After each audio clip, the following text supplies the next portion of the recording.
Sobrang dami na namin ibinigay. Teritorya namin to, ba't kayo nandito?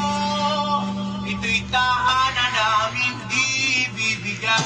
Wala kayong pusok damdamin, gusto nyo pala kaming wasakin. Pilipinas gustong maangkin, kulang ba pagdanak ng dugo? Buhay ng Pilipino, dati pang inalit na tuyo. Mga utak ng dayo ay gahaman. Pilipinas gusto nyong gumapang, lumuhod sa inyo at magpasako pero makinig. Ibaba ang bandera ng Pilipinas, pwede mangyari sa inyong panaginip. Marami na nag-alay ng buhay, mula pa sa bayani namin si Rizal. Kaya paano kami magpapatalo kung alam naman namin pag mangyari yon, sabay-sabay rin kaming mamamatay. Hindi pa kami nahihibang, mabuti pang kayo ay umalis na lang. Dahil ang Pilipino ay matatapang, manalo o matalo kaya naming manindigan bago pa maging sa inyo aming teritoryo. Dadaan muna kayo sa malalamig namin na bangkay.